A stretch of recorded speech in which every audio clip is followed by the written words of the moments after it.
Hello guys, बहुत स्वागत है आपका मेरे इस YouTube channel guys Soul Study में। मेरा नाम है गाइस सौरभ कुमार और मैं फिर दोबारा से गाइस आपके लिए क्लास 12 का पॉलिटिकल साइंस का गाइस चैप्टर लेकर आ चुका हूँ, जिसका नाम है गाइस संयुक्त राष्ट्र संगठन, अंतर्राष्ट्रीय संगठन या इंटरनेशनल ऑर्गेनाइजेशन। चैप्टर नंबर 5 है और इस चैप्टर पे जो है गाइस ये पार्ट नंबर 2 है। इससे पहले फर्स्ट पार्ट मैं ऑलरेडी अपलोड कर चुका हूँ। नहीं देखा है तो फटाफट डिस्क्रिप्शन में जाइए, लिंक है।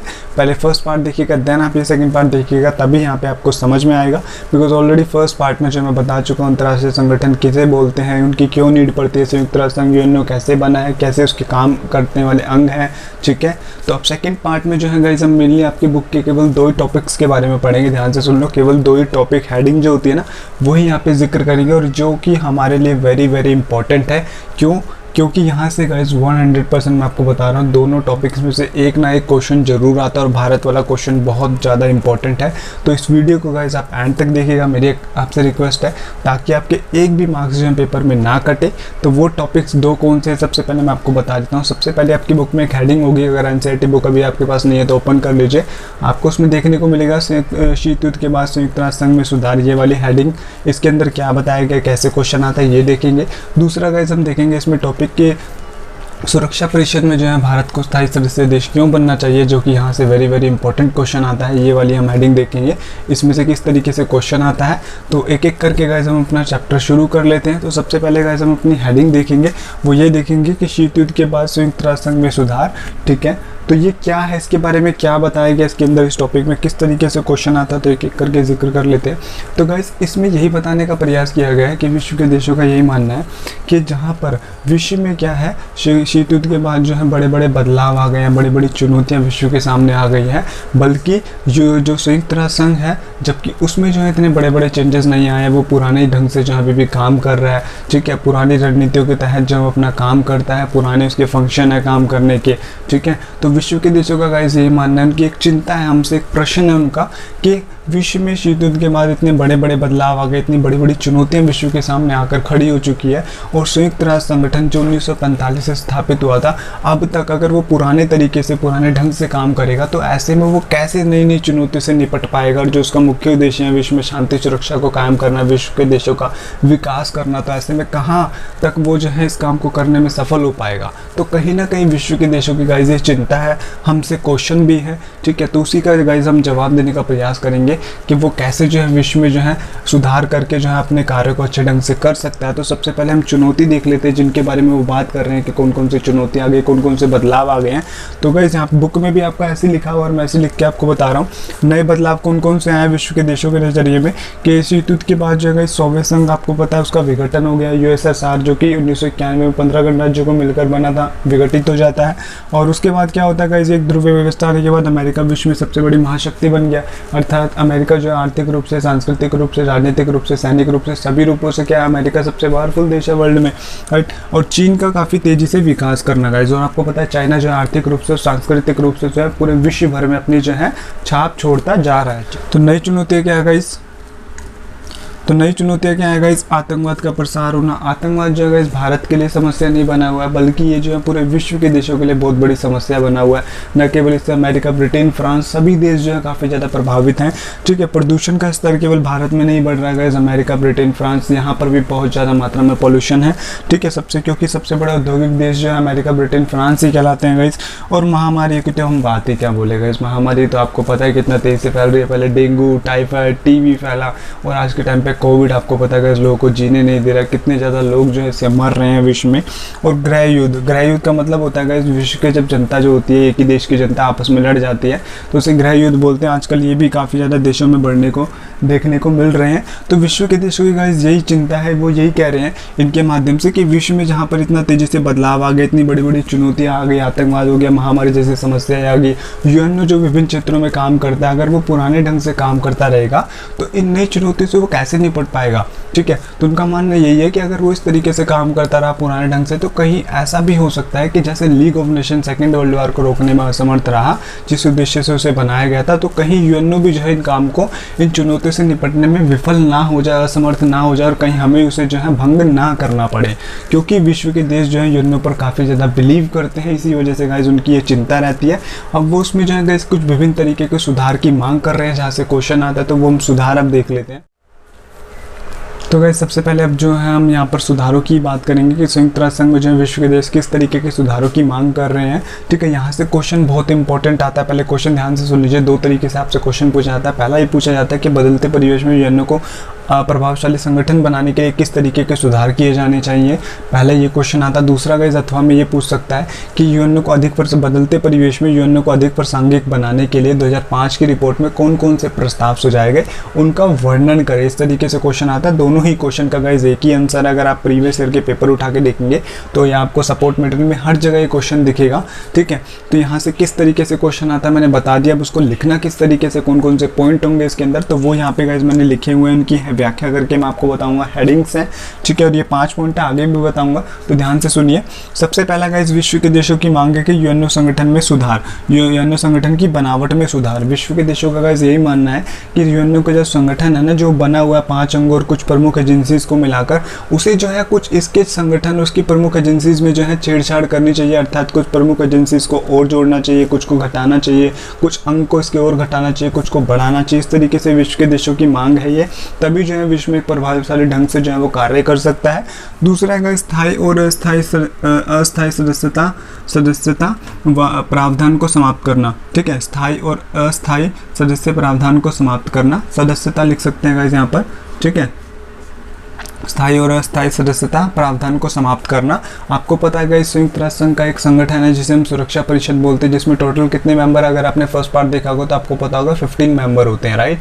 ठीक है, जिसमें से 5 जो है स्थायी सदस्य देश हैं, 10 जो है अस्थायी सदस्य देश हैं। तो गाइस आपको पता है संयुक्त राष्ट्र संघ में केवल 5 ही देश ऐसे हैं, अमेरिका, ब्रिटेन, ठीक है, चीन, ठीक है, और आपका रूस और ये आपका फ्रांस। ये 5 देश ऐसे हैं जो कि संयुक्त राष्ट्र संघ में सबसे ज़्यादा पावरफुल सदस्य देश हैं। उनके निर्णय को कोई भी संयुक्त राष्ट्र संघ का मेंबर नहीं बदल सकता है। तो ऐसे में विश्व के देशों का गाइस यही मानना है कि संयुक्त राष्ट्र संघ में जो ये कहीं ना कहीं असंतुलनकारी जो एक तरीके से भूमिका दी गई है ना कुछ मेंबर को, यानी कि कुछ को सबसे ज़्यादा पावरफुल बना दिया गया और बाकी जो है सब उसके एक तरीके से अधीन के रूप में काम करते हैं। तो इस सदस्यता वाला जो प्रावधान है कि कुछ को 5 ही सदस्य देशों को काफ़ी ज़्यादा पावर मिली है, बाकी को नहीं मिली गई है, दी गई है, तो इस प्रावधान को खत्म कर देना चाहिए, क्योंकि ये जो है गाइस कहीं ना कहीं सभी देशों में असंतुलन की, भेदभाव की भावना को बढ़ावा देता है।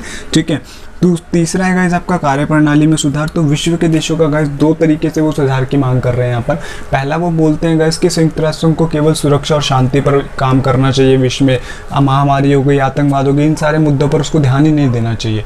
ठीक है, गृह युद्ध हो गए, इन सब पे ध्यान नहीं देना चाहिए, केवल उसको क्या है शांति और सुरक्षा पे काम करना चाहिए।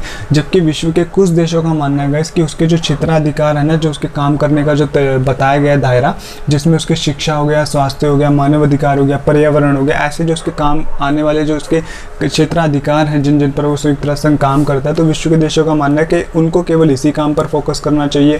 तो आपके नज़रिए से क्या उसको जो काम बताया गया वो उसी पर फोकस करे, या शांति और सुरक्षा पर काम करे, या कुछ अन्य कामों पर भी उसको जोर देना चाहिए? तो बिल्कुल गाइस उसको अन्य कामों पर भी जोर देना चाहिए। ऐसा क्यों है, ये मेरे पर्सनल राय है। सपोज ऐसा कोई काम अगर हमारे विश्व में चुनौती आ जाती है, जैसे महामारी आ गई, राइट, कोई भी अन्य चुनौती आ गई मान लीजिए, और संयुक्त राष्ट्र संघ के वो काम जो है क्षेत्राधिकार में नहीं आता उससे निपटना, तो ऐसे में गाइस उससे हम कैसे निपटेंगे? तो बेहतर यही है गाइस हमारी राय के अकॉर्डिंग से संयुक्त राष्ट्र संघ को जो है हर काम को करने के लिए सामर्थ्य होना चाहिए, उसको इतना ताकतवर होना चाहिए, इतना पावरफुल बनना चाहिए कि वो विश्व में किसी भी तरीके की चुनौती आए ना, चाहे वो उसके क्षेत्राधिकार में हो या ना हो, वो उससे निपटने में जो है वो सक्षम होना चाहिए। इस तरीके के उसके क्षेत्राधिकार बनाए जाने चाहिए। ऐसा नहीं है कि केवल उसको कुछ पार्टिकुलरली काम सौंप देने चाहिए, अगर ये होगा तो ही आप काम करोगे, अदरवाइज नहीं करोगे, ऐसा नहीं होना चाहिए। ठीक है, चौथा है गाइस आपका वीटो को समाप्त कर देना। वीटो आपको पता है गाइस सुरक्षा परिषद में 5 जो स्थायी सदस्य देशों को जो स्पेशल पावर दी गई है, जिसके तहत जो है वो यूएनओ के जो 193 सदस्य देश हैं उनमें सभी का निर्णय जो है वो बदल सकते हैं, राइट। तो उसी को गाइस बोला जाता है वीटो पावर, निषेधाधिकार। मैं ऑलरेडी पढ़ा चुका हूँ। तो विश्व के देशों का मानना है गाइस इस वीटो पावर को जो है समाप्त कर देना चाहिए। क्यों? क्योंकि इससे क्या है, लोकतांत्रिक जितने भी देश है ना उनके मध्य कहीं ना कहीं असंतुलन की स्थिति पैदा होती है। जैसे भारत हो गया, बहुत सबसे बड़ा लोकतांत्रिक देश है, अमेरिका हो गया, राइट। तो इनमें क्या होता है, लोकतंत्र को लेकर ना जो लोकतांत्रिक देशों में असंतुलन की स्थिति जो होती है पैदा होती है, और इससे कहीं ना कहीं जो होता है एक भेदभाव भी झलकता है विश्व के देशों के मध्य, कि कुछ देशों को जो है काफ़ी ज़्यादा पावरफुल बनाया गया है यूएनओ में, और बाकी को जो है कुछ भी पावर नहीं दी गई है। जब चाहे जब उनके निर्णय को ये 5 सदस्य देश के हैं मतलब कि एक तरीके से अस्वीकार कर सकते हैं। तो इसी वजह से गाइस विश्व के देशों का मानना है कि लोकतांत्रिक देशों के मध्य जो है ये क्या असंतुलनकारी स्थिति को कहीं ना कहीं बढ़ावा देती है। इसीलिए क्या इस वीटो पावर को जो है समाप्त कर देना चाहिए, ताकि सभी को जो है संयुक्त राष्ट्र संघ में जो है बराबर का प्रतिनिधित्व यानी कि समानता का दर्जा मिल सके। ठीक है, पांचवा है गाइस आपका स्थायी सेना। ये मैंने अपने तरीके से पॉइंट लिखा हुआ है, क्यों लिखा है इसका मैं रीज़न आपको बता देता हूँ। विश्व के देशों का गाइस ये भी मानना है कि सुरक्षा परिषद यूएनओ के पास उसकी खुद की सेना होनी चाहिए। क्यों होनी चाहिए? क्योंकि गाइस विश्व में कई बार कभी भी जब यूएनओ को सेना की जरूरत पड़ती है ना, जब विश्व के कहीं भी अगर विवाद हो रहा होता है, युद्ध हो रहा होता है, उसको सुलझाने के लिए, तो उसको क्या करना पड़ता है गाइस यूएनओ को, विश्व के जो देश है जैसे अमेरिका, ब्रिटेन, फ्रांस, भारत, तो इनके देशों की सेनाओं को उसे भेजना पड़ता है मंगवा कर। जैसे कि मैं आपको एग्जाम्पल दूँ कब उसने ऐसा किया, तो उत्तरी कोरिया और दक्षिणी कोरिया का जब विवाद हुआ था ना, तो उसने भारत की सेना से मदद मांगी थी। तो ऐसे में गाइस ऐसा नहीं होना चाहिए कि उसको दूसरे देशों की सेना पर डिपेंड रहना चाहिए। मे बी कई बार ऐसा भी हो सकता है, मान लीजिए कोई देश की सेना अपने ही विवाद में उलझी हो, वो उसकी सहायता ना कर पाए, तो ऐसे में क्या वो उस काम को अच्छे से सुलझा पाएगा, जो समस्या उसको सॉल्व कर पाएगा? नहीं कर पाएगा। तो इसी वजह से गाइस विश्व के देशों का ये मानना है कि उसकी खुद की एक पावर होनी, सेना होनी चाहिए, ताकि वो दूसरे विश्व के जो देश हैं उनकी सेना पर आश्रित ना हो। ठीक है, इसी वजह से गाइस उसकी एक स्थायी सेना होनी चाहिए, ताकि जो है एक प्रभावशाली ढंग से बदलते परिवेश में काम कर सके।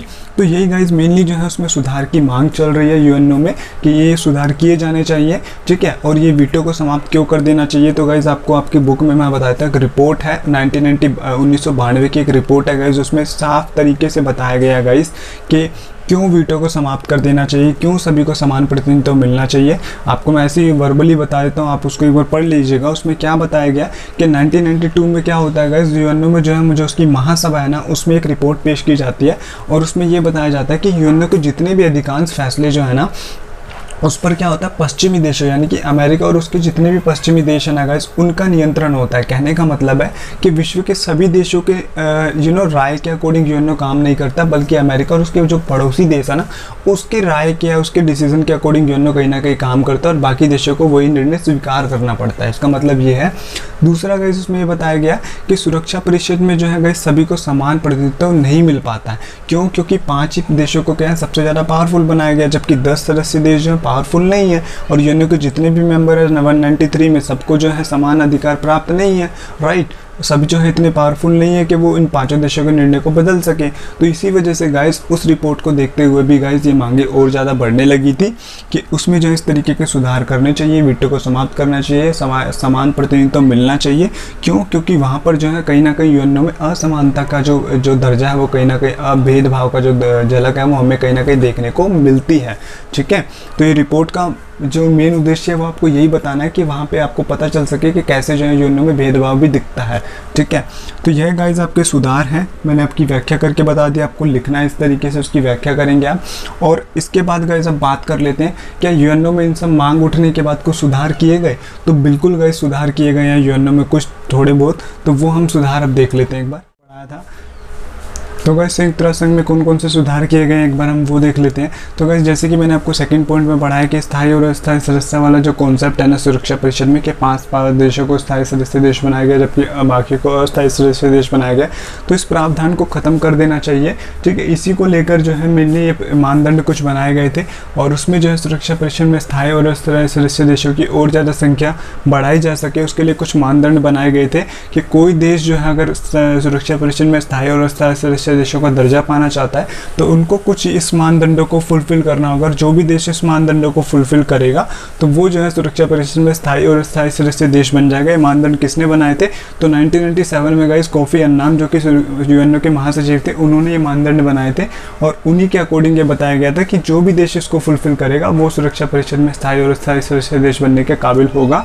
तो गाइस क्वेश्चन भी यहाँ से पूछ लिया जाता है कि सुरक्षा परिषद में स्थायी और अस्थायी सदस्य को बढ़ावा देने के लिए जो है कौन कौन से मानदंड सुझाए गए थे, उनका वर्णन करें। ठीक है, मानदंड वाला जब भी क्वेश्चन आएगा तो आपको ये लिखना है।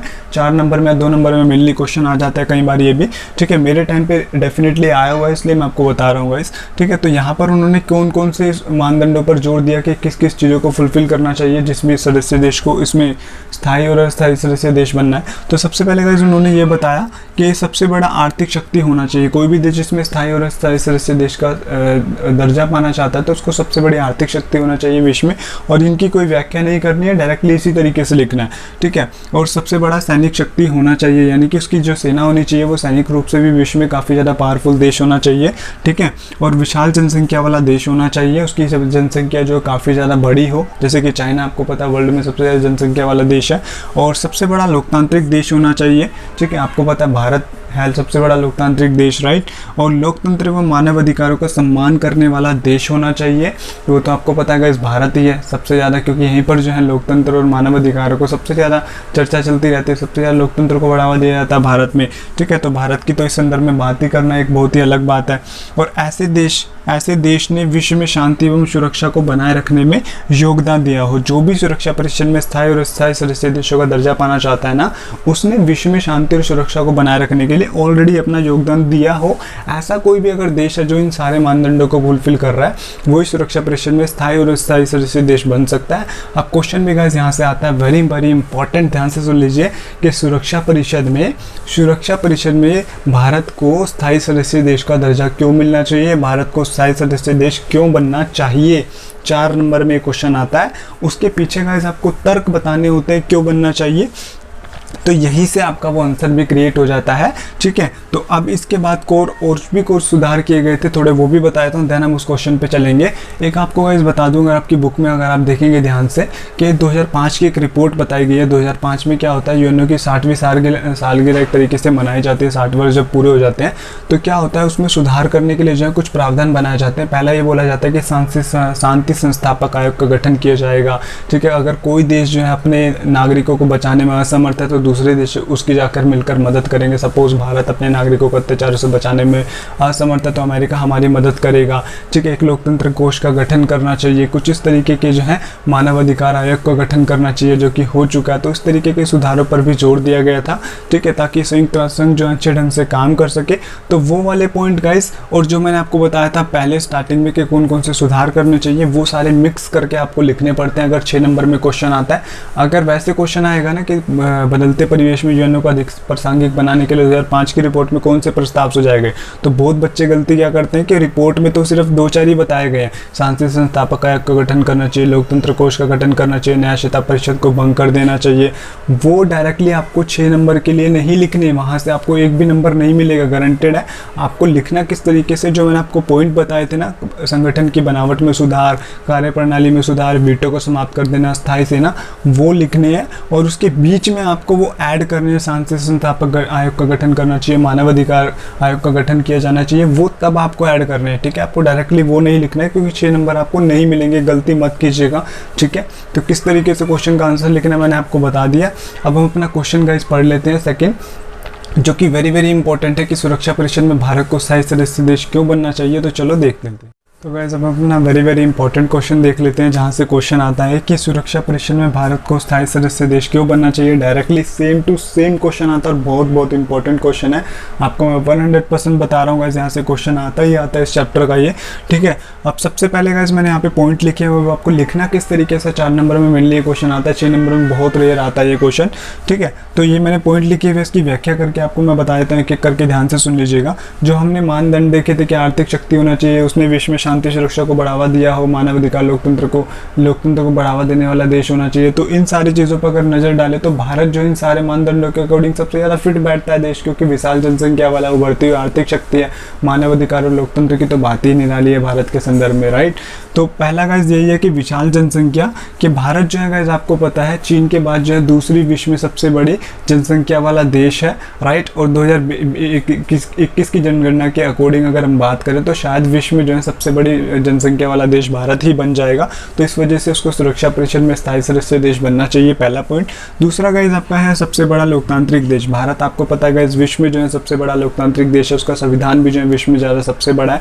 और यहाँ पर चुनाव जो होता है गाइस एक पर्व की भांति बनाए जाते हैं। चुनाव में जो होता है गाइस हर 18 वर्ष के व्यक्ति को जो है मतदान करने का अधिकार मिलता है यहाँ पर, ठीक है। ये इसकी आप इस तरीके से व्याख्या करेंगे सबसे बड़ा लोकतांत्रिक देश टॉपिक में, हेडिंग में, ठीक है। तीसरा गाइस आपका है संयुक्त राष्ट्र राष्ट्र संघ में सक्रिय भूमिका या संयुक्त राष्ट्र संघ में सुधार, संयुक्त राष्ट्र संघ में योगदान कह लो, उसको इस हेडिंग को इस तरीके से भी बना सकते हैं। तो इसमें आपको क्या लिखना है गाइस कि संयुक्त राष्ट्र संघ में जो है भारत ने लगभग जितने भी वो कार्यक्रम करता है ना, जो भी वो प्लानिंग करके विश्व में प्लानिंग करने के लिए चलाता है, या जो भी उसकी पहलकदमी होती है विश्व में करने के लिए, भारत जो है उसमें बढ़ चढ़ कर हिस्सा लेता है, जो भी संयुक्त राष्ट्र संघ के कार्य होते हैं विश्व के लिए।